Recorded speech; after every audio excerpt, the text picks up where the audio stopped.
Bueno, el día de hoy vamos a estudiar la lección número 16 del programa. Esta lección número 16 se enmarca en el título octavo de dicho programa, del programa de la materia. Es decir, el título octavo se corresponde con los delitos contra la intimidad y la inviolabilidad del domicilio. Específicamente en esta lección número 16 voy a hablarles de los delitos entonces de violación de domicilio y los delitos que afectan el secreto, que constituyen una violación del secreto.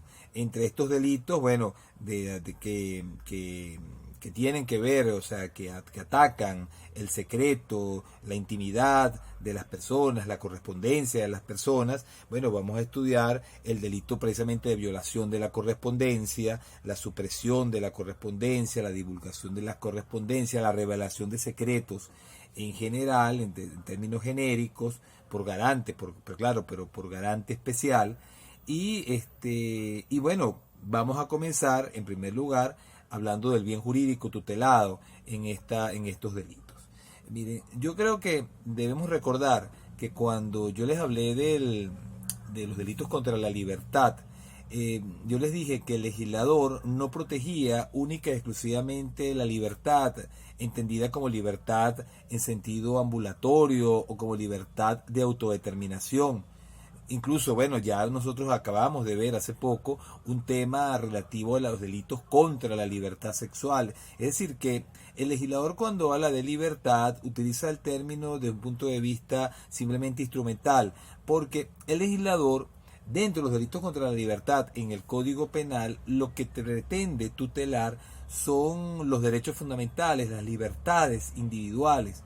Y por eso estos delitos que voy a hablar el día de hoy, estos delitos que son contra la intimidad y contra la inviolabilidad del domicilio, no son otra cosa de que de la perspectiva del Código Penal, delitos contra la libertad. ¿Por qué?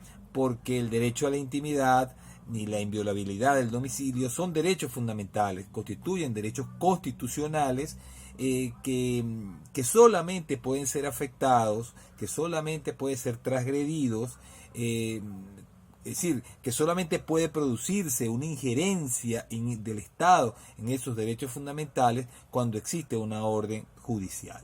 Y esto, bueno, lo vamos a ver un poquito más adelante, bueno, cuando hablemos precisamente de las regulaciones constitucionales en esta materia.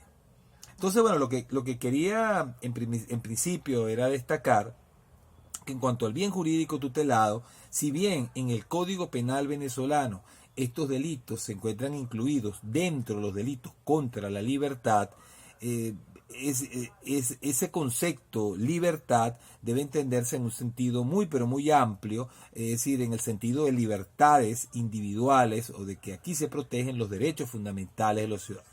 Es un derecho fundamental del ciudadano el que su hogar sea inviolable, su morada sea inviolable, como también es un derecho fundamental de los ciudadanos que su correo, sus misivas, su correspondencia en general sea privada también y que solamente en casos excepcionales se pueda producir o pueda el Estado realizar una injerencia en esos derechos básicos y esa injerencia, bueno, tendrá que estar motivada por razones de orden público, por razones, por ejemplo, de la averiguación, de la comisión de un delito o para impedir un delito en un caso concreto.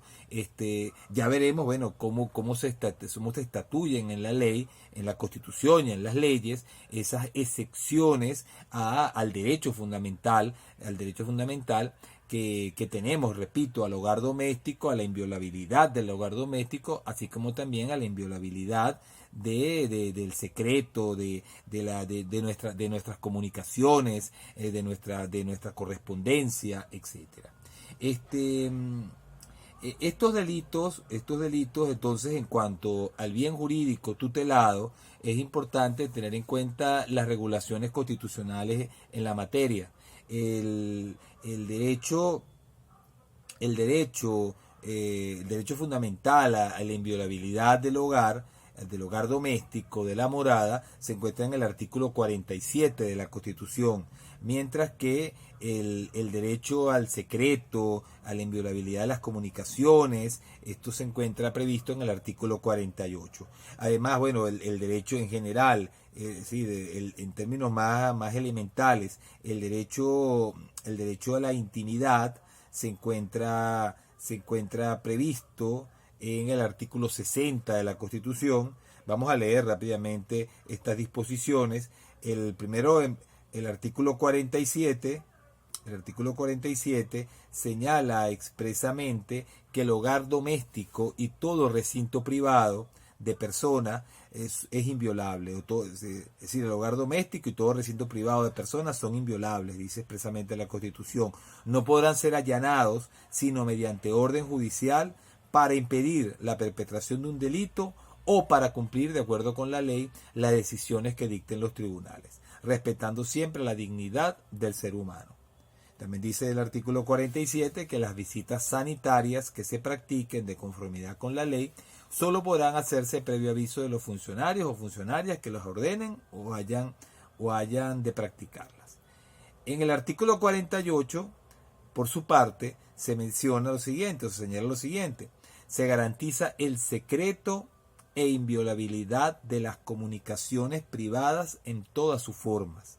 No podrán ser interferidas sino por orden de un tribunal competente, con el cumplimiento de las disposiciones legales y preservándose el secreto de lo privado que no guarde relación con el correspondiente proceso.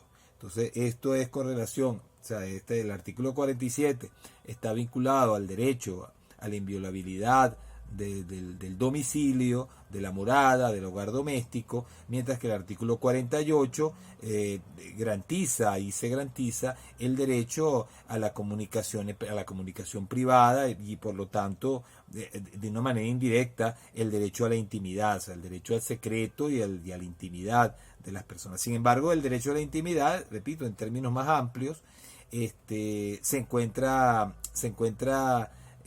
protegido, tutelado en la Constitución, en el artículo 60, en el cual se señala que toda persona tiene derecho a la protección de su honor, vida privada, intimidad, propia imagen, confidencialidad y reputación.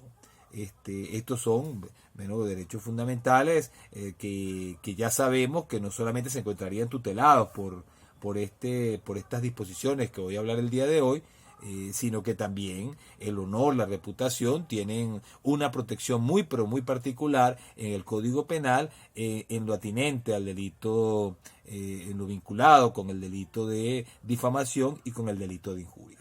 Entonces, bueno, lo que quiero destacar nuevamente para terminar esto del bien jurídico es que el derecho penal tutela, protege mediante sus normas derechos constitucionales, derechos fundamentales de los ciudadanos, libertades individuales y en este caso particular de los delitos contra la inviolabilidad, contra la inviolabilidad del domicilio y contra la inviolabilidad del secreto. En estos casos se protege precisamente el derecho fundamental, el derecho esencial que tenemos los ciudadanos a que el hogar doméstico, a que nuestra morada, nuestro domicilio se encuentre intacto, incólume, indemne de intervenciones del Estado o de terceros. Es decir, puede ser tanto, repito, que el Estado pretenda ingresar a nuestro hogar, eso está prohibido en términos generales, salvo las excepciones que la misma Constitución y la ley contemplan. Y igualmente la correspondencia, el secreto, la intimidad de las personas también es un derecho fundamental que no puede ser violentado ni por el Estado ni por cualquier persona ni por cualquier individuo en particular. Y por eso el derecho penal otorga una protección tanto en un caso como en el otro. Ya lo vamos a ver que, por ejemplo, en el delito de la violación de domicilio puede ser cometido tanto por particulares como puede ser cometido por funcionarios públicos. Igualmente, en cuanto a los delitos que tienen que ver con la inviolabilidad del secreto o que afectan la inviolabilidad del secreto, allí hay delitos bueno, que son cometidos por funcionarios, como también hay delitos, es decir, ciertas figuras que están relacionadas con los particulares. Es decir, de una manera amplia, el derecho penal trata de dar entonces una protección a derechos individuales, a derechos fundamentales, y eso, bueno, eso en definitiva es lo que se protege mediante estos delitos. Derechos fundamentales, derechos básicos, específicamente en este caso el derecho a la inviolabilidad del domicilio, el derecho al que al hogar doméstico no puede ingresar cualquier persona, como también el derecho a que las comunicaciones, misivas, correspondencia privada, es decir, el derecho a la intimidad y el derecho a que la correspondencia privada, la intimidad, la correspondencia, las misivas, las cartas, etcétera, no sean objeto de transgresión, de violación, de conocimiento por terceras personas sin autorización, sin permiso de quien es el titular del derecho. Vamos a comenzar hablando del delito de violación de domicilio. El delito de violación de domicilio se encuentra previsto en el artículo 183 y en el artículo 184 del Código Penal. Aquí están las dos modalidades del delito de violación de domicilio. En el artículo 183 se tipifica la violación de domicilio por particulares, mientras que en el artículo 184 se tipifica el delito de violación de domicilio por funcionario público. Fíjese, este delito entonces, antes de hacer un estudio particular del mismo, debo decir, este último delito, el delito de violación de domicilio por funcionarios públicos, es un delito especial impropio. ¿Por qué es un delito especial impropio? Porque el comportamiento que se tipifica aquí es también punible para el extraneus, es decir, es también punible para aquel que no tenga la condición de funcionario público, en este caso particular, solo que en el caso de que se trate de un particular, la pena será menor, e incluso el delito pierde tanta gravedad cuando se trata de un particular, que ese delito solamente solamente podría procesarse mediante acusación particular, es decir, que se trata de un delito de acción privada. Entonces, pero repito, pero no queda impune la conducta. Si fuese un delito especial propio, el delito de violación de domicilio por funcionario público, eso significaría que si un particular lo realizase ese hecho, no tendría responsabilidad penal. No, sí tiene una responsabilidad penal, pero es una responsabilidad penal mucho menor, es un delito mucho menos grave. Es decir, que la condición de funcionario, es decir, la condición o cualidad exigida en el tipo de manera particular en el artículo 184 vendría a constituir una circunstancia de agravación de responsabilidad penal. Eso es lo que caracteriza los delitos especiales impropios. ¿Qué es lo que los caracteriza? Bueno, de que la conducta cuando es realizada por el intranius, lo que hace es agravar la responsabilidad penal, pero el hecho estaría prohibido tanto para el intranius, es decir, para el que tiene para el que cumple con los requisitos señalados en el tipo legal, como también para el extraneus, es decir, para aquel que no tiene esos requisitos, solamente que en este último caso, en el caso del extraneus, la responsabilidad penal será una responsabilidad penal atenuada, es decir, atenuada en comparación con la responsabilidad, repito, del intranius, es decir, de la persona que tiene, en el caso del artículo 184, la condición de funcionario público. Bueno, vamos a estudiar entonces en primer lugar la violación de domicilio por particulares para luego examinar la violación de domicilio por funcionario público. ¿En qué consiste la violación de domicilio por particulares? Bueno, vamos a leer el tipo legal y de ahí vamos extrayendo los requisitos típicos. Cualquiera que arbitraria, clandestina o fraudulentamente se introduzca o instale en domicilio ajeno o en sus dependencias contra la voluntad de quien tiene derecho a ocuparlo, será castigado. Aquí claramente podemos observar que la acción típica es introducirse, ingresar, entrar en domicilio ajeno o instalarse en domicilio ajeno. Es decir, ¿cuál es la diferencia entre introducirse o instalarse? Bueno, que el que se introduce ingresa, mientras que el que se instala ya ingresó y lo que hace es quedarse en el lugar, permanecer en el lugar, claro, contra la voluntad de aquella persona que es el titular del derecho, con el que sea, es decir, contra la voluntad de quien tiene el derecho a ocupar el determinado domicilio, la determinada residencia, la morada de la persona.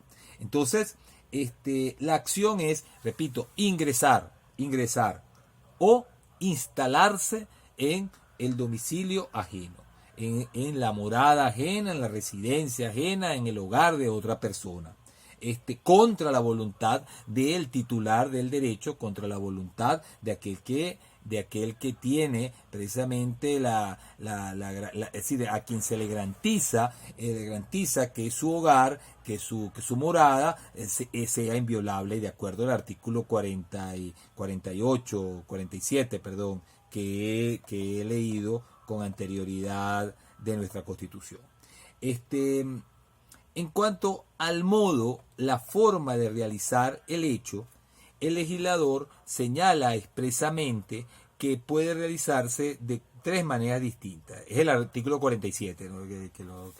que tuve la duda hace un momento. Es el artículo 47, que lo hemos leído, donde está que el hogar doméstico y todo recinto privado de persona es inviolable, de acuerdo a la Constitución. Bueno, en cuanto al modo, que es lo que quería decir ahora, en cuanto al modo, a la forma en que debe ser realizado el hecho, el legislador menciona que debe ejecutarse la conducta arbitraria, clandestina o fraudulentamente. ¿Qué significa esto? O sea que, es decir, esto de alguna manera es el modo en que debe ser realizado el hecho, es una confirmación de que aquí el consentimiento excluye la responsabilidad penal. Es decir, cuando el legislador habla de que el hecho debe ser realizado arbitrariamente, bueno, aquí a lo que alude es a la violencia, es decir, a la violencia ya sea física o la violencia moral, pero es decir, que la persona, el autor, actúa a su arbitrio de una manera agresiva, de una manera violenta, ya sea, repito, violencia moral o violencia física, y que eso es lo que le permita ingresar al domicilio ajeno. Cuando se habla de manera clandestina, es decir, es una manera subrepticia, una manera oculta, es decir, esto sería, y claro, alude también a que no hay consentimiento. O sea, si yo hago algo de manera escondida, de manera subrepticia, como lo de ingresar, es decir, ¿por qué lo hago de esa manera si tengo el permiso? No, es que no tengo el permiso para ingresar o para permanecer en un determinado sitio, y lo hago, repito, de esta forma oculta, subrepticia, clandestina, a los fines, bueno, de precisamente lograr ingresar o lograr permanecer, y estando ya allí, bueno, ya después, bueno, ya veré lo que ocurra.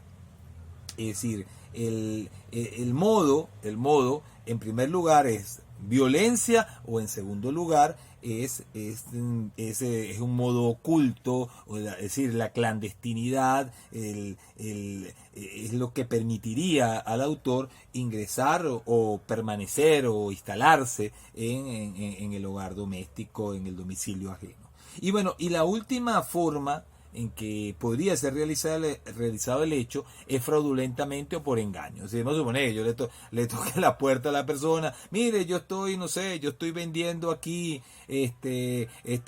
no sé, yo estoy vendiendo aquí Biblia, o yo le voy a decir a usted la palabra, déjeme pasar un instante y quiero para que usted vea que bueno, que aquí para enseñarle la palabra de Dios, y a una vez adentro no quiero salir del hogar. Entonces fíjense, allí por medio de engaño haber ingresado y bueno, y después también hubiera querido permanecer. Es decir, pudiera haber una conjunción de la acción típica, eso no va a grabar ni va a decir, a tener algún efecto en cuanto directo, en cuanto a la responsabilidad penal. Se podría, pues decir, la persona podría introducirse, después instalarse, pero también podría ser que se introduzca lícitamente, pero luego se instale. Entonces, por eso es que el legislador establece las dos hipótesis. O sea, yo puede ser que invite a una persona a mi casa y luego que la que invite y que bueno, mira, ya, bueno, tuvimos una reunión, etcétera, pues ya vete para tu casa. No, pero no, habilítame allí un cuarto para yo quedarme aquí.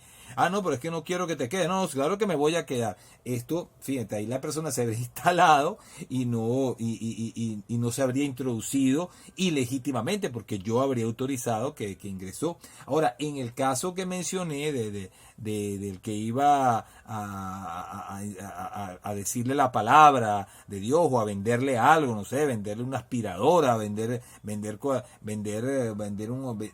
cualquier cosa o hacerle un arreglo a la persona, allí lo que habría es un engaño, ¿no? Un engaño y la persona en virtud de ese engaño habría ingresado y luego, bueno, se habría instalado, por decir, no voy a salir de acá, pero claro, el delito se habría consumado con la simple introducción. El delito de violación de domicilio es un delito de mera actividad. Un delito de mera actividad basta con que usted se introduzca o instale para que en el domicilio ajeno para que se produzca el resultado típico, que es un resultado jurídico, no es un resultado naturalista, sino un resultado jurídico que coincide con la acción. Recuerden que los delitos de mera actividad, como lo sería este delito, en los delitos de mera actividad también se produce un resultado, solamente que el resultado es inherente al comportamiento, es decir, que se produce el resultado con la propia conducta, con la mera actividad, ya sea una acción o una omisión. Es decir, el resultado no será una modificación del mundo exterior distinta al comportamiento, o sea, perceptible por los sentidos y diferenciable en el tiempo y en el espacio del comportamiento del autor.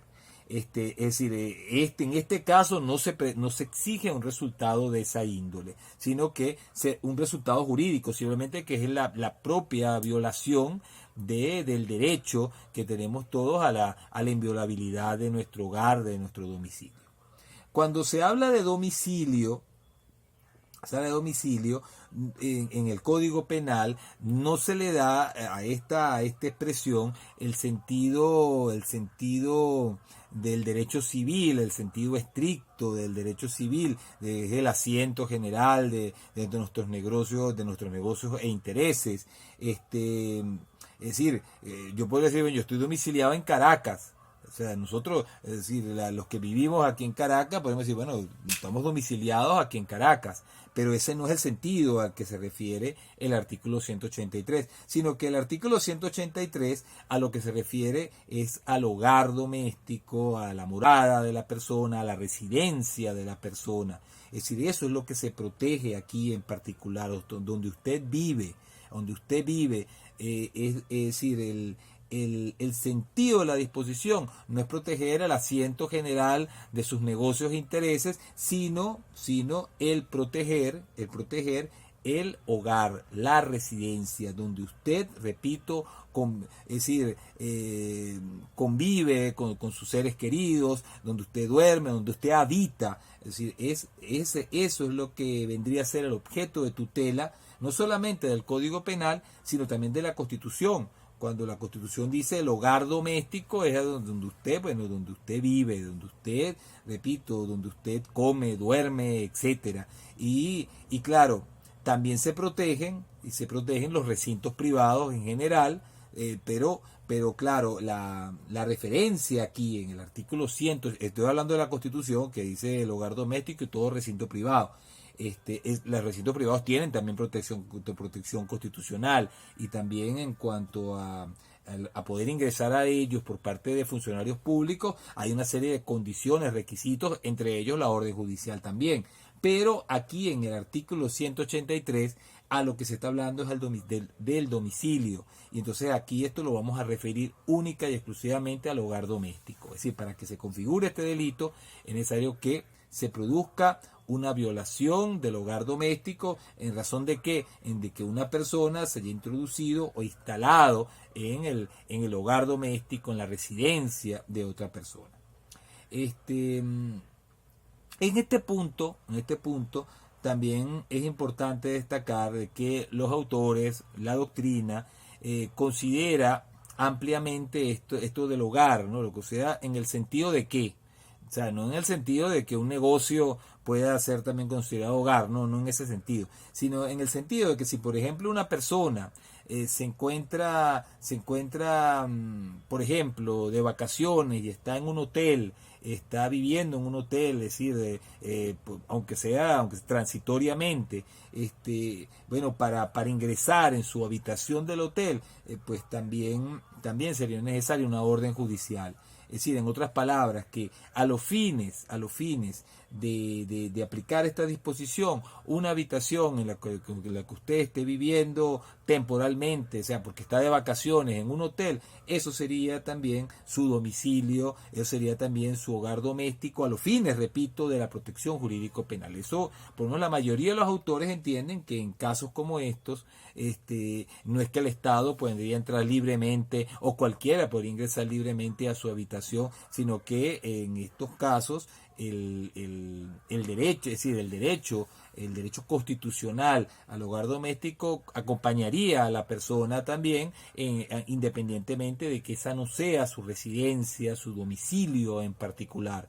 O sea, es decir, donde usted esté viviendo, aunque sea de una manera temporal, eso constituiría también su domicilio a los efectos de la protección jurídico penal que se menciona en el artículo 183 y en el artículo 184. Mire, si es el lugar donde usted vive, a menos que sea un lugar público, que decir, sobre el cual usted no pueda tener realmente ningún tipo de derecho, o sea, por ejemplo, si usted vive debajo de un puente y tiene allí unas tablas allí colocadas viviendo debajo del puente, eso no sería, en el sentido estricto de la palabra, pues el hogar doméstico no sería su domicilio en el sentido del derecho penal.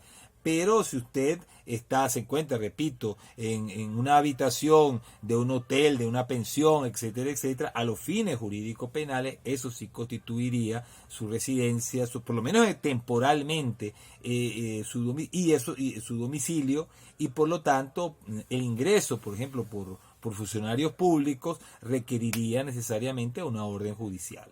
Y un particular que ingresase a esa habitación, etcétera, etcétera, podría estar cometiendo este delito. Alguien podría preguntarme, bueno, profesor, pero ¿y si, por ejemplo, las personas que limpian la habitación ingresan, eso constituirá delito? Bueno, miren, en principio las personas que limpian la habitación tienen que pedir autorización para limpiar la habitación. O sea, si usted todavía está en la habitación, usted tiene el derecho de que esas personas no ingresen. Ahora, si usted autoriza, bueno, queda excluida la responsabilidad. Ah, no, pero si yo estaba fuera del hotel y ingresó la persona. Bueno, mira, en principio uno podría pensar que sí, pero claro, aquí también habría que entender de que el dueño del lugar está autorizando este ingreso. Lo que pasa es que, o sea, y quizás allí podría también verificarse una situación de error, no una causa de justificación, sino una condición, una circunstancia de error. Pero lo que quiero tener en cuenta es que quiero destacar es que realmente cuando usted se encuentra en un hotel, cuando usted está allí en esa habitación, usted ha pagado el derecho de habitar durante determinado tiempo ese lugar, pues realmente usted tiene derecho sobre ese lugar, tiene derecho, y claro, si usted no autoriza a que nadie ingrese allí el tiempo que ha pagado para encontrarse en esa habitación, pues realmente eso debería ser respetado. Y en sentido estricto de la palabra, bueno, habría tipicidad del comportamiento si alguien se introdujese o tratara de permanecer allí, de instalarse en el sitio, mientras usted se encuentra en el mismo y tiene derecho sobre el mismo. Eso es lo que quería destacar. Entonces, bueno, Entonces el concepto de domicilio es amplio, un concepto amplio, puede discutirse lo que dije hace un rato de que la persona te tenga debajo de un puente unas tablas, pero yo creo realmente que si usted tiene un ranchito allí, un ranchito en un lugar público y que no tiene estabilidad de ningún tipo, no sé, una cueva quizás tenga una mayor estabilidad, pero usted vive en una cueva, pero si es un lugar público, puesto a la vista del público y que realmente usted lo hace allí, usted se encuentra allí ilícitamente, pues realmente no creo que se cumplan los parámetros para poder uno decir que ha de tutelarse ese derecho entre comillas que tendría usted de estar en ese lugar allí donde no sé, debajo unos cartones, debajo. Entonces yo creo que allí no se cumplirían los parámetros de los requisitos del artículo 183 y no habría, por lo tanto, violación de domicilio porque no sería propiamente un domicilio ajeno en el sentido de que pretende proteger el derecho penal. O sea, porque usted no tiene propiedad sobre ese, usted no tiene realmente un derecho de encontrarse en ese lugar, en ese sitio, o sea, para que pudiera eso de alguna manera ser tutelado, ¿no? Protegido por el derecho penal. Bueno, esta figura del artículo 183 tiene pues unas agravantes también específicas que están en el mismo artículo 183. Dice: si el delito se ha cometido de noche o con violencia a las personas o con armas o con el concurso de varios individuos, bueno, la prisión será de 6 a 30 meses.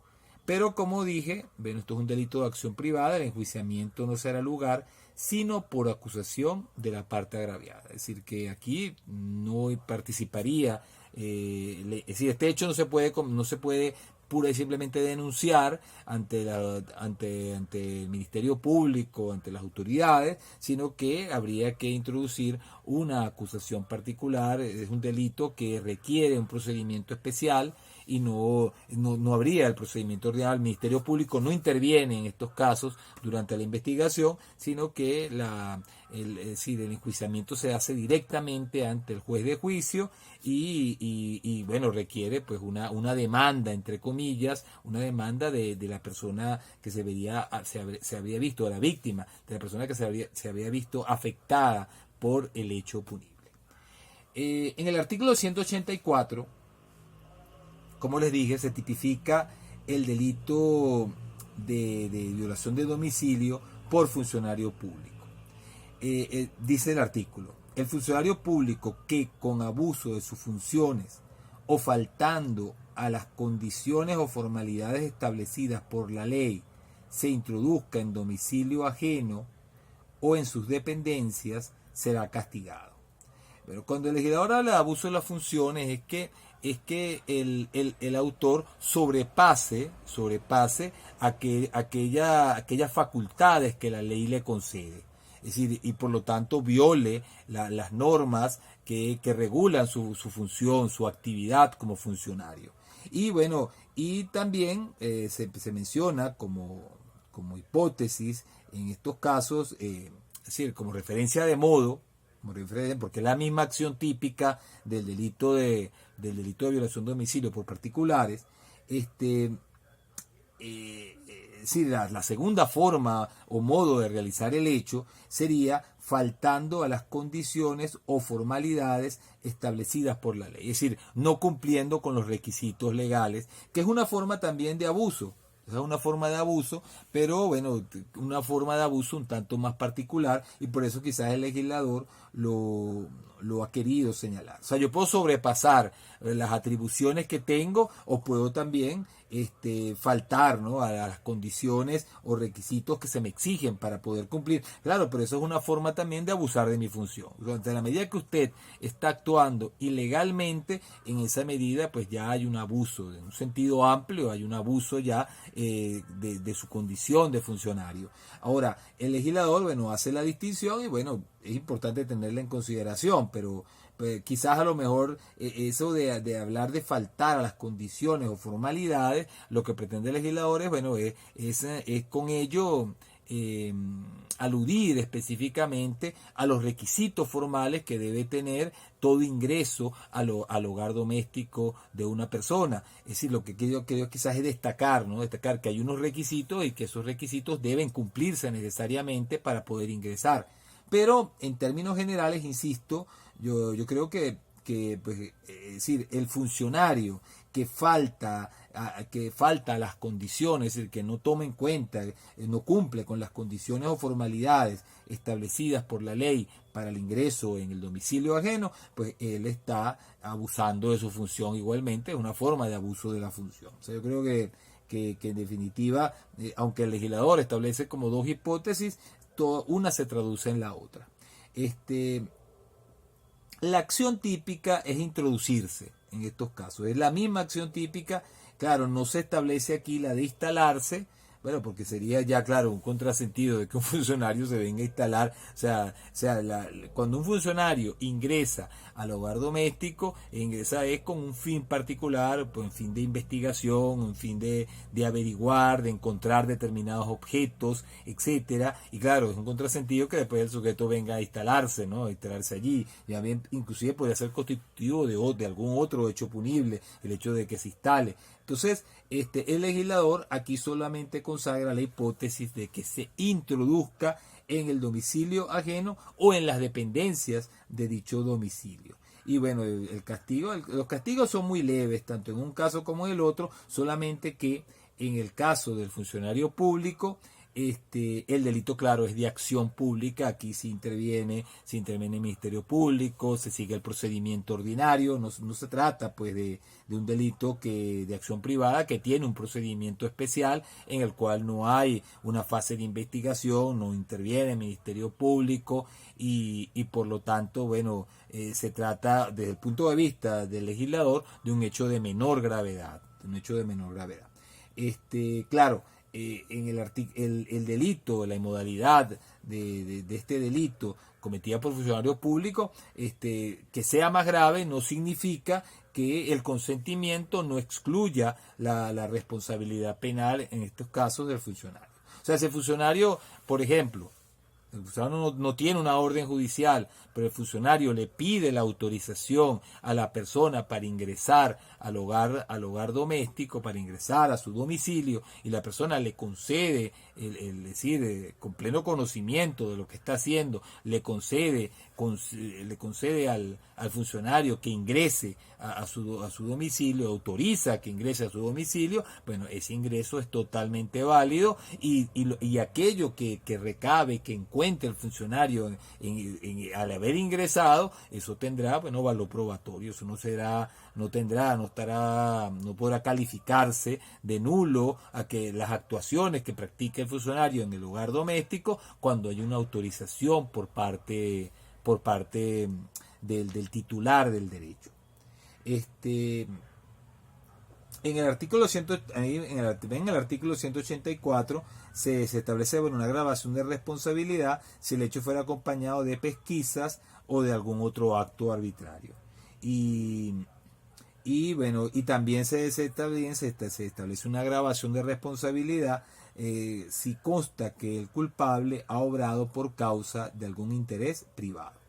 Ahora, volviendo al tipo básico, o sea, es decir, volviendo a la descripción del hecho, vamos a insistir en la referencia modal.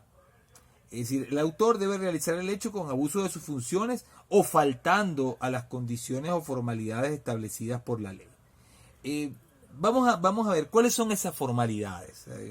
Vamos a conocer cuáles son esas formalidades y de esa manera, vamos a ir desentrañando el significado de cómo debe realizarse este delito y lo que significaría, lo que podría significar el faltar a las formalidades o el abusar de la función en el caso concreto. Miren, la Constitución es muy clara en el artículo 47 cuando dice que no podrá ser allanado el hogar doméstico o un recinto privado sino mediante una orden judicial. O sea, se requiere una orden judicial. Esto se encuentra regulado a su vez en el Código Orgánico Procesal Penal. en el artículo 196. Me voy a permitir leerlo. Cuando el registro se deba practicar en una morada, oficinas públicas, establecimiento comercial, en sus dependencias cerradas o en recinto habitado, fíjense que aquí es más amplia, ¿no? No solo es más amplia la regulación, es decir, ahora para que se trate de un delito tiene que ser el hogar doméstico, tiene que ser el domicilio ajeno, el hogar doméstico, la residencia. Pero, es decir, en cuanto al allanamiento en general, el legislador utiliza unos términos mucho más amplios, pero no significa que si yo me meto como funcionario en un establecimiento comercial sin orden judicial, ya cometo la violación de domicilio. Eso no sería domicilio a los fines estrictamente jurídico-penales, por lo menos en el sentido del derecho fundamental a que se refiere el artículo 47. Es decir, aunque en el artículo 47 será todo recinto privado, pero recuerden que el artículo del Código Penal, es decir, el artículo 183, a lo que se refiere es al domicilio ajeno o a sus dependencias. Y el domicilio se interpreta en el sentido de la morada, del lugar donde vive la persona, no de su establecimiento comercial, etcétera, etcétera. Ahora, puede ser, eso sí, como lo mencioné, el domicilio, o sea, la morada, o las dependencias de la morada, que ya es otra cosa distinta. O sea, a un establecimiento comercial, que yo tengo un negocio en tal lugar. No. Se necesita orden judicial en esos casos, pero no sería constitutivo del delito al que me estoy refiriendo. Independientemente que el artículo 47 habla de todo recinto privado, lo que pasa es que el tipo se refiere única y exclusivamente al domicilio ajeno, donde usted vive, donde usted reside. En particular, eso es lo que es tutela y se considera inviolable. Entonces, bueno, dice aquí el 196 que cuando el registro se haya practicado en una morada, oficina pública, establecimiento comercial o en recinto habitado, se requerirá la orden escrita del juez. Entonces, esta orden, bueno, será solicitud del Ministerio Público, pero también en el artículo 196 se dice que la policía, los órganos de policía de investigaciones penales, en casos de necesidad y urgencia, podrán solicitar directamente al juez, o sea, que no solamente podría ser el Ministerio Público, que es el deber ser, porque es el que investiga, el que tiene pues el director de la investigación, pero bueno, excepcionalmente podrá hacerlo la policía judicial en casos, repito, de necesidad y urgencia, y podrán, bueno, ellos directamente solicitar al juez de control la orden previa autorización, eso sí, previa autorización por cualquier medio del Ministerio Público que deberá constar en la solicitud. Luego también dice acá que la resolución por la cual el juez ordena la entrada y el registro de un domicilio particular será siempre una orden fundada. En cuanto a las formalidades, sigue este artículo 196, el registro se realizará siempre en presencia de 2 testigos hábiles, en lo posible vecinos del lugar, que no deberán tener vinculación con la policía. Y también, bueno, dice acá que si el imputado se encuentra presente y no está su defensor, se pedirá a otra persona que asista. Bajo esas formalidades se levantará un acta. Estas son todas las formalidades que se requieren, repito, para el ingreso. Es decir, los testigos instrumentales, que se lleve a cabo un acta, que esté presente una persona, por lo menos en representación del imputado, de la persona a la que se está investigando, y tiene que necesariamente, bueno, haber una orden judicial, que debe tener un determinado fundamento. Ese fundamento, o sea, de alguna manera ha de explicitarse en el contenido de la orden. Ese contenido se encuentra previsto en el artículo 197 del Código Orgánico Procesal Penal. Dice este artículo: en la orden deberá constar, en primer lugar, la autoridad judicial que decreta el allanamiento. Es decir, tiene que haber un señalamiento de cuál es el tribunal, que decreta que se pueda registrar, que se pueda ingresar al hogar doméstico. Y una identificación del procedimiento que se ordena, qué es lo en qué va a consistir el mismo. En segundo lugar, el señalamiento concreto del lugar o lugares a ser registrados. En tercer lugar, la autoridad. ¿Cuál es el cuerpo? Si es un cuerpo policial, ¿cuál es ese cuerpo policial? El que va a practicar el registro. En cuarto lugar, el motivo preciso del allanamiento, indicando de manera exacta los objetos o personas que se buscan y las diligencias que se realizarían durante el ingreso, durante el allanamiento. Y bueno, la fecha y la firma también debe señalarla. Esta orden tendrá una duración máxima de 7 días, después de los cuales caduca la autorización, salvo que haya sido expedida por tiempo determinado, en cuyo caso constará el dato en el acta. Fíjate, entonces, por ejemplo, si el funcionario tiene una orden y esa orden fíjense, tiene un tiempo máximo de 3 días y él al quinto día es que va a practicar el allanamiento, bueno, estaría cometiendo este delito. Si ingresa, si se introduce en el hogar de una persona, estaría cometiendo este delito, porque no estaría cumpliendo, estaría faltando a las formalidades que establece la ley. Y eso, bueno, a mi manera de ver, eso constituiría del mismo modo un abuso de la función que tiene el funcionario en el caso concreto.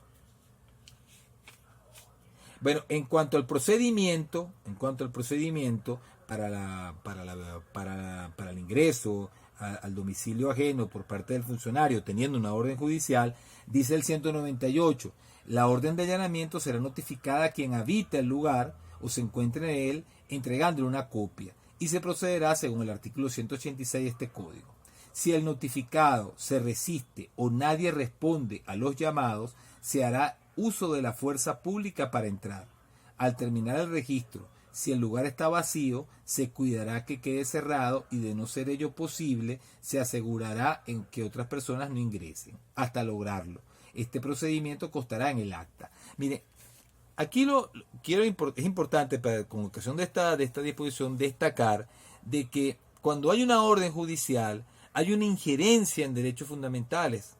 Es decir, aquí se produce una transgresión, una violación de los derechos fundamentales, solamente que esa violación de los derechos fundamentales, esa injerencia en los derechos fundamentales estaría legitimada por la orden judicial, porque fíjense, la orden judicial es la condición, es la única condición que la Constitución establece a los fines de que se pueda transgredir este derecho por parte del Estado. Esto en el artículo 47 de la Constitución está muy claro cuando dice que no podrán ser allanados el hogar doméstico ni el recinto privado si no existe una orden judicial, a menos que sea para impedir la perpetración de un delito o para cumplir de acuerdo con la ley las decisiones que dicten los tribunales, respetando siempre la dignidad del ser humano. Es decir, esto es lo que dice el artículo 47 de la Constitución. Entonces, claro, cuando aquí me dice que se puede usar la fuerza, bueno, es verdad, eso puede uno decir, bueno, pues es una violación del derecho, sí, es una violación, pero que está autorizada excepcionalmente por la Constitución, siempre y cuando, bueno, se cumplan las condiciones, los requisitos que señala la ley y que, bueno, que es la orden judicial, que también lo señala la Constitución, pero una orden judicial en la que conste pues una serie de condiciones, de requisitos. O sea, si por ejemplo, si la orden judicial no cumple con los requisitos del 197, no consta el lugar donde debe hacerse, la autoridad que lo va a practicar, qué es lo que se va a indagar, qué es lo que se va a buscar, etcétera, etcétera. Bueno, es decir, si se introdujese el funcionario con esa orden, a pesar de tener esa orden, al no cumplir con las formalidades, pues esto sería, como les dije, pues un delito de violación de domicilio. Es decir, la injerencia en derechos fundamentales se autoriza única y exclusivamente cuando haya orden judicial, pero una orden judicial que cumpla las condiciones, que cumpla los requisitos.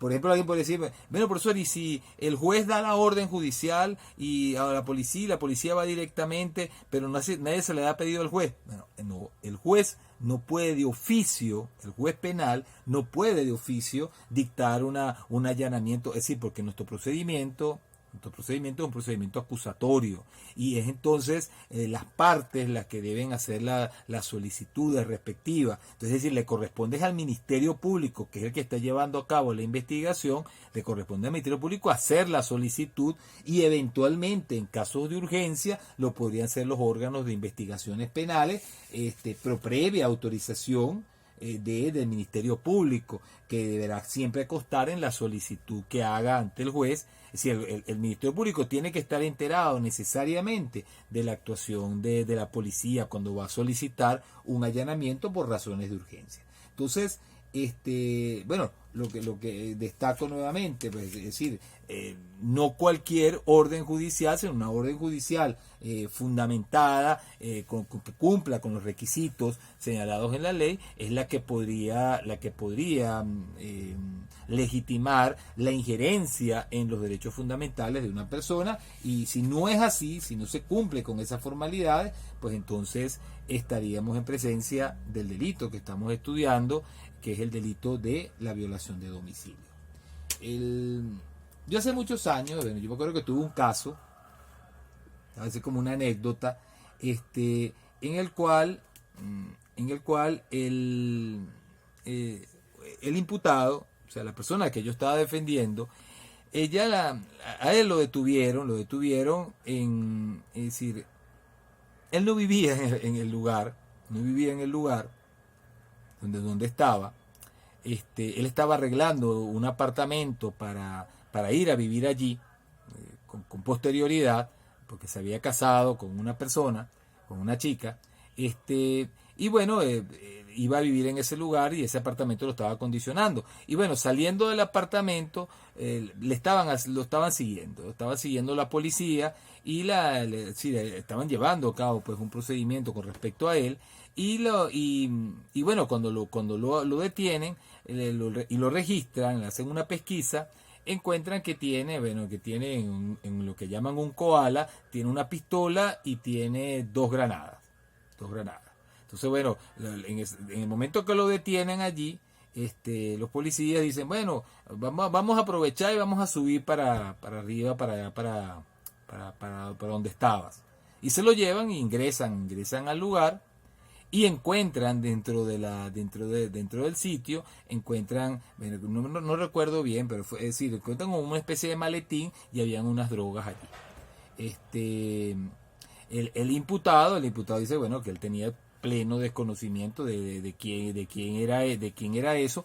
Es decir, él estaba arreglando el apartamento, pero el apartamento realmente no le pertenecía a él, pertenecía a otra persona, creo que al padre de la esposa, en todo caso, y no era él específicamente a quien estaban persiguiendo, era decir, estaban haciéndole pues como un chequeo, era al padre. Esto fue hace bastantes años, no recuerdo bien exactamente cómo fue la cosa, pero en todo caso sí, él no tenía conocimiento de que estaba esa droga allí, ¿no? Pues sí, apenas estaba comenzando pues con la limpieza, con los arreglos en el lugar. En todo caso, claro, la pregunta aquí, que desde el punto de vista procesal y también desde el punto de vista jurídico penal, es si primero, desde el punto de vista procesal, bueno, uno podría preguntarse, bueno, esa droga que se obtuvo allí, es decir, como medio de prueba, tiene valor probatorio, o es nula esa, es decir, eso que se recabó en ese lugar porque no tenían orden judicial, porque estas personas ingresaron sin orden judicial. Y bueno, claro, la pregunta ya estrictamente de derecho penal sustantivo, que es lo que estamos estudiando, que uno podría hacerse es, bueno, los funcionarios habrían cometido el delito de violación de domicilio. Miren, la Constitución exige la orden judicial, pero excepcionalmente no se requiere una orden judicial, cuando se trate de impedir la perpetración de un delito o para cumplir, de acuerdo con la ley, las decisiones que dicten los tribunales, respetando siempre la dignidad del ser humano. Esto lo dice la Constitución. Esto de alguna manera también se encuentra regulado en el artículo 196 del Código Orgánico Procesal Penal, en el cual, se señalan expresamente las excepciones a los casos en los cuales en los casos en los cuales no habría necesidad de una orden judicial, o señalan esos casos excepcionales en que no se requiere una orden judicial para el ingreso en el domicilio, en un recinto privado, etcétera, de acuerdo al artículo 196 mismo, que habla de moradas, oficinas públicas, etcétera. Dice acá, bueno, se exceptúa de lo dispuesto los casos siguientes. Entonces dice, primero, para impedir la perpetración o continuidad de un delito, y segundo, cuando se trata de personas a quienes se persigue para su aprehensión. Bueno, este último caso sería el que, bueno, que por ejemplo, claro, si yo agarro, no sé, a una persona le arranco el celular y salgo corriendo y me está persiguiendo la policía y resulta que, no sé, que me meto en mi casa y entonces digo, no, ya me metí en mi casa, no, ya me salvé. No, bueno, precisamente lo que se pretende evitar aquí es que esta persona quede impune por el hecho de haber ingresado a su casa. O sea, es decir, allí no acompañaría a esta persona la protección constitucional, ni siquiera. Y por eso es que la Constitución dice que para impedir la perpetración de un delito, si el delito no se encuentra, no es un delito ya consumado, sino un delito que la persona está siendo perseguida, un delito que es flagrante, ¿no? Y que si la persona está siendo perseguida por la autoridad o por el clamor popular, por el clamor público, perdón, en esos casos no habría necesidad de una orden judicial y podría ingresarse, el funcionario podría ingresar al domicilio. Sí, porque como que dice acá, se exceptúa de todos estos requisitos o condiciones del 196 cuando se trate de impedir la perpetración de un hecho punible, por ejemplo, que también puede ser que se esté cometiendo dentro del lugar, o la continuidad de un delito. Bueno, este es el otro caso, o cuando se trata de personas a las que se persigue para su aprehensión. Ahora, con relación al caso que planteé, lo que pasa es que me adelanté ahora que me puse a leer el asunto. Claro, la pregunta que uno podría hacerse es si, con relación al caso que señalé del muchacho que lo agarraron y lo llevaron para arriba, donde no estaba viviendo, pero estaba arreglando la casa y encontraron eso allí, sí se aplicaría el numeral primero del artículo 196, es decir, que sería la primera excepción, o sea, que dice acá, repito, se exceptúan de lo dispuesto los casos siguientes. Entonces el primero sería para impedir la perpetración o la continuidad de un delito. Entonces, ahí es la pregunta, ¿no? La pregunta que hago. Sería entonces que con relación a este muchacho que lo agarraron allí con la granada y con la pistola, no eran dos pistolas, ahora que recuerdo, eran dos pistolas y tenía una granada fragmentaria en el koala. La pregunta es, bueno, ¿será que entonces se aplica esta disposición? Miren, estas reglas deben interpretarse en un sentido estricto, porque estamos hablando de derechos fundamentales. Cuando uno habla de derechos fundamentales, de la tutela de derechos fundamentales, aquí no cabe la analogía, no cabe hacer interpretaciones extensivas, sino que necesariamente tienen que ser interpretadas de manera estricta. O sea, todo lo que tenga que ver con derechos fundamentales, con injerencia en derechos fundamentales, debe ser interpretado estrictamente. Incluso el Código Orgánico Procesal Penal señala al respecto, o sea, hace una regulación expresa, no con relación a esto que estoy hablando, sino con relación al derecho de la libertad individual. Se dice que todas las disposiciones que tengan que ver o que legitimen la privación de la libertad de una persona son de interpretación restrictiva. Esto está en el artículo 233 del Código Orgánico. Dice, todas las disposiciones, dice acá, que restrinjan la libertad del imputado, limiten sus facultades y las que definen la flagrancia serán interpretadas restrictivamente. O sea que todo esto tiene que ser interpretado restrictivamente cuando se trata de la libertad del imputado. Y esto es aplicable también, a mi manera de ver, con relación a la violación o a la injerencia en otro derecho fundamental, que no es el de la libertad en este caso, sino el derecho fundamental al hogar doméstico, a la inviolabilidad del domicilio. Cuando se trate de este derecho fundamental, también esto es de interpretación restrictiva. Entonces, cuando uno le habla aquí de la perpetración, perpetrar es la ejecución de un delito, o sea, pero ahora, ¿qué delito cometió este señor? Bueno, este delito, los delitos que habría cometido será el deporte ilícito de arma de guerra, con lo de la granada y con las pistolas que había. Es decir, pero ese delito ya estaba consumado, ese delito ya estaba perpetrado, ya se encontraba perpetrado. Es decir, entonces diría, bueno, profesor, pero es que podría estar cometiendo otros. Bueno, podría estar cometiendo otros, pero lo que está aquí demostrado, lo que ellos en flagrancia están, es decir, están constatando y lo han aprendido es en un porte ilícito de arma. Y el porte, bueno, un porte es un delito de mera actividad. Ya tengo el arma y el delito está consumado. El delito ya se perpetró. Y cuando se me habla de continuidad, claro, esto tenemos que estudiarlo, es decir, que tenemos que interpretarlo, estudiarlo, en el sentido de lo que es el delito continuado, que se trate de un hecho punible continuado.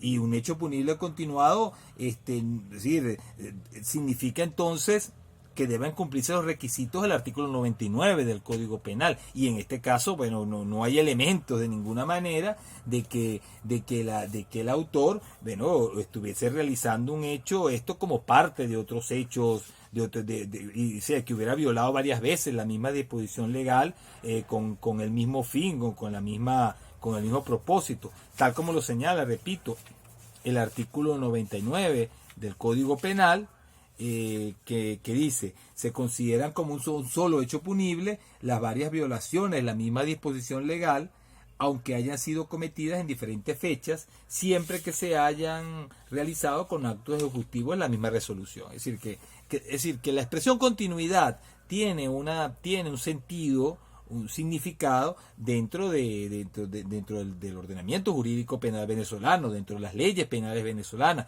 Entonces, es decir, no es que podía estar continuando un hecho arriba, es que los policías ni tenía idea de lo que iba a encontrar en el lugar, no tenía idea, sino simplemente, bueno, lo agarramos aquí y bueno, vamos a subirlo para allá, para donde estaba, a ver qué había más allí. Entonces, siendo de esa manera, pues realmente en un caso como este no se estaría cumpliendo con las formalidades, con los requisitos, con las condiciones que establece la ley. Esto sería pues un abuso de los funcionarios y por esa razón, en este caso, pues es decir, al imputado se le procesó, fue única y exclusivamente por el porte ilícito de arma, porte ilícito de arma de guerra, todo lo que ustedes quieran, pero no por tráfico de drogas, tenencia de drogas. Es decir, esa droga, me acuerdo que la juez no anuló las experticias, etcétera, que pudieran hacérsele a esa droga, no. Es decir, no lo anuló para que pudiera continuarse la investigación, a ver de quién era el dueño, quién había sido el dueño de la misma, etcétera, etcétera. Pero al imputado no se le procesó específicamente por esa droga, etcétera, etcétera, porque se vio violado sus derechos fundamentales, de cara al ingreso que hizo la policía arbitrario a ese lugar donde si bien él no estaba viviendo, era un lugar que estaba destinado a la habitación y en el cual él iba a habitar. Quizás allí, fíjense, quizás lo único que pudiera argumentarse, quizás para haber, pero que no lo hizo el Ministerio Público. Más bien el Ministerio Público estuvo de acuerdo con lo que sostuve yo en aquel momento. Pero lo que quizás pudo haberse argumentado era que él no vivía allí. Lo que pasa es que esa información la tengo yo. Esa información no la tenía en aquel momento el Ministerio Público, ni la tenía tampoco la policía. O sea, es decir, para la policía, bueno, él vivía allí, porque allí habían bienes, pero es decir, habían cosas, habían objetos, había muebles, etcétera, etcétera. Lo que pasa es que él lo que estaba era arreglando, limpiando ese apartamento, que era la primera o la segunda vez que iba para hacer eso, porque él pensaba vivir en ese lugar. Entonces, bueno, en definitiva, en este caso, pues se configuraría o se habría configurado el delito de violación de domicilio por funcionarios públicos. ¿Por qué? Porque habría sido pues un abuso de la función. También podríamos decir que se habían faltado a las formalidades legales, pues no había orden judicial para el ingreso en el lugar. Quizás el procedimiento legítimo debió haber sido ¿cuál? El de agarrar y bueno, solicitar una orden judicial para ingresar al sitio una vez que ya teníamos aprendida a la persona. Pero bueno, se apresuraron, ingresaron al sitio y ese ingreso fue ilegal. Ahora, si resulta, bueno, vamos y aquí con esto volvemos al 196. Resulta que era un caso en el cual adentro se están cayendo a golpe un hombre está cayendo a golpes a una mujer y le está dando patadas, etcétera, y los vecinos llaman a la policía. La policía podría ingresar aquí si existen suficientes elementos, ¿no? Elementos para pensar que realmente podría estar cometiéndose un delito de homicidio, de lesiones dentro del hogar doméstico, ahí podría ingresar. O cuando se trate, bueno, de un delito continuado, pero claro, cuando se trata de un delito continuado, esto debería necesariamente suponer una investigación de varios hechos que se estuviesen realizando de manera continua, en el sentido del artículo 99, ¿no? De que se tengan hechos cometidos con la misma resolución, como por ejemplo, no sé, la persona que se apropia, no sé, de determinados objetos como parte de un conjunto que él desea del cual desea apropiarse. Sí, como por ejemplo, no sé, yo quiero apropiarme de 1.000.000 de bolívares, y para lograrlo, no sé, me apropio trabajando, vamos a suponer, poniendo un poquito más en el caso. Yo trabajo en un banco y en el banco estoy tomando diariamente, no sé, 1.000 bolívares diariamente para llevarme 1.000.000, hasta llevarme 1.000.000 de bolívares. Entonces, o sea, 1.000.000 bolívares me llevo diariamente hasta llevarme 1.000.000. Y entonces, bueno, diariamente voy cometiendo el delito de apropiación indebida, un día, otro día. Ahí se van cumpliendo los requisitos del 99 y bueno, y resulta que al final, es decir, ¿cuántas veces me llevé 1.000 bolívares? Bueno, supo 200 veces, pero entonces todo eso no se considera pues la apropiación indebida, o sea, 1.000 apropiaciones indebidas, sino se considera una sola apropiación indebida, la apropiación indebida de 1.000.000 de bolívares. O sea, eso sería lo que sería un delito continuado. Entonces, para evitar la continuidad de un delito, bueno, puede ser que a lo mejor la policía hubiera ingresado a mi domicilio para no sé, para detenerme, aprenderme y obtener la prueba, o sea, el dinero que tenía yo allí en mi casa, de que el dinero que me estaba llevando del banco, ¿no? Allí sería quizás a lo mejor para impedir la continuidad del delito. Pero esto de la continuidad, o sea, lo que quiero decir es que no debe entenderse o no debería entenderse. Muchos lo hacen y quizás, bueno, tengan por eso una opinión contraria a la que yo estoy aquí señalando, que es una interpretación más restrictiva. Pero algunos dirán, no, esto de continuidad debe interpretarse más ampliamente en el sentido de que si yo estoy cometiendo un delito, lo siga cometiendo más adelante. O sea, el mismo delito, es decir, el mismo hecho. O sea, yo creo que ese no es el sentido, porque realmente pues la expresión continuidad en el derecho penal tiene un sentido muy particular. El mismo Código Orgánico Procesal Penal utiliza la palabra continuidad la expresión delito continuado en otras de sus normas, sobre todo en las que tienen que ver de la competencia por el territorio, etcétera, etcétera. Entonces, en definitiva, pues yo creo que esto es de interpretación restrictiva, y por eso en el caso que mencioné, en el caso del sujeto que cargaron con las pistolas, allí pues no se cumpliría ni la hipótesis de que estuviera impidiendo la perpetración de un hecho, porque no se estaba ya, el hecho ya estaba consumado, y tampoco se estaba impidiendo la continuidad de un delito, porque ni siquiera se sabía qué era lo que había en ese domicilio. Bueno, con esto terminamos esta primera parte de esto, de estas figuras delictivas, que son, como dije al comienzo, delitos contra los derechos individuales. En la clase que viene les vamos a explicar, bueno, voy a explicarles los delitos contra la inviolabilidad del secreto. Bueno, vamos a ver delitos como la violación de la correspondencia, la supresión de la correspondencia, la divulgación de correspondencia, la revelación de secretos en general. Y bueno, con esto vamos a terminar estos delitos contra garantías o derechos básicos de los ciudadanos. Bueno, entonces, en la clase que viene seguimos con la segunda parte de estas figuras delictivas. Hasta luego.